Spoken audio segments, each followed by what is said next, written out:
मेरे हस्बैंड की ज़िद थी कि वो सावन में हरिद्वार हमेशा जाते हैं, इसलिए मैं और मेरे हस्बैंड और मेरे पापा और मेरी बहन हम सारे हरिद्वार जा रहे हैं। और अचानक से तो फुल है। अब क्या करेंगे, 12 बज गए, एक पौने एक हो गया, अब क्या करेंगे। पापा बोलने लगे वापस जाने को क्योंकि बस नहीं आई।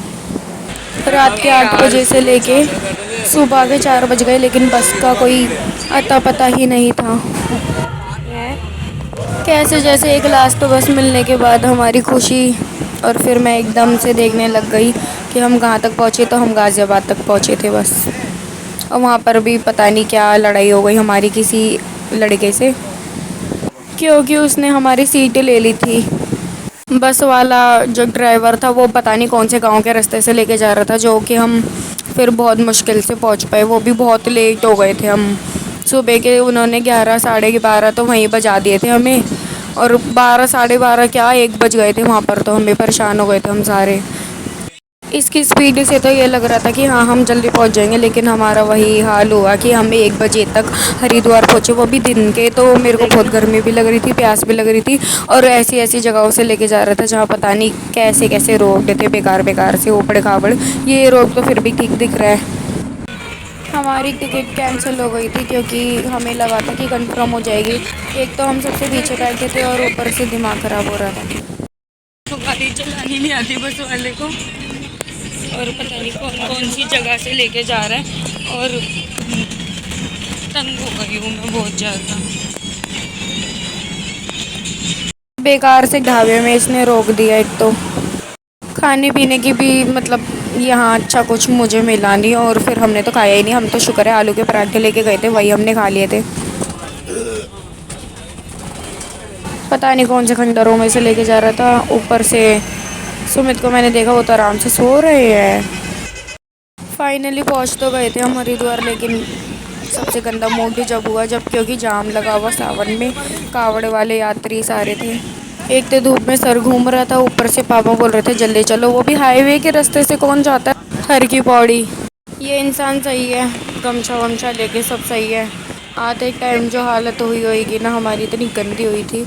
हरिद्वार में नहाने के बाद भी मुझे तो गर्मी लग रही थी, इतने ज़्यादा पसीने आ रहे थे कि यूँ हो रहा था अजीब सा।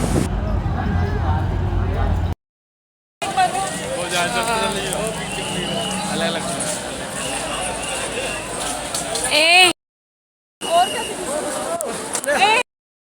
अब देखो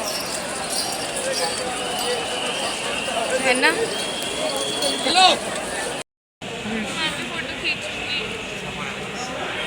पता नहीं क्यों, किस लिए जाना होता है, किस लिए क्यों गायब होते हैं, पता नहीं, समझ ही नहीं आता। हम यहाँ परेशान हो रहे हैं सारे।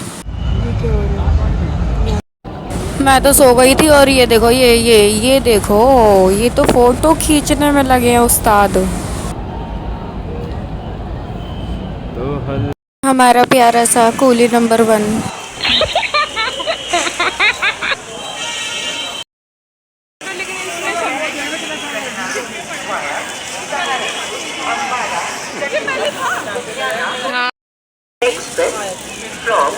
दर्शन होने के बाद तो हमने खाया पिया, लेकिन मैं कैप्चर ही नहीं कर पाई क्योंकि इतनी बारिश आ रही थी गंदी। और ऊपर से हमारी ट्रेन थी रात की, तो हमने सोचा चलो रेलवे स्टेशन पे ही चल लेते हैं।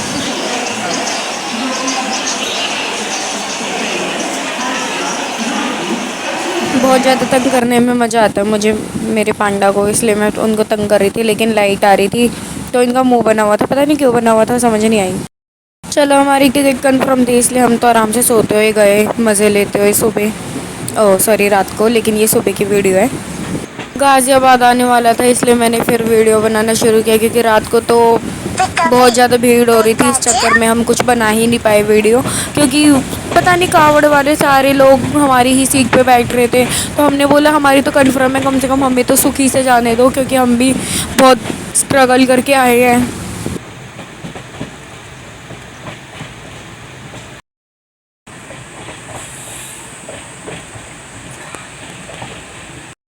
मेरा प्यारा पांडा सो रहे थे, और फिर ऊपर से ये इधर उधर गायब हो जाते हैं ना, इस चक्कर में मेरे को डर लगता है कि कहाँ चले गए।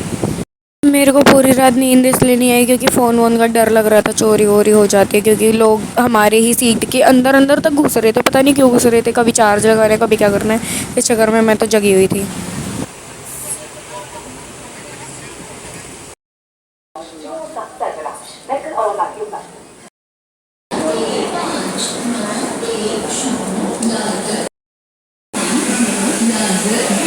ये इंसान ऐसे गायब होते हैं। चलो अब घर जाकर सोएंगे आराम से।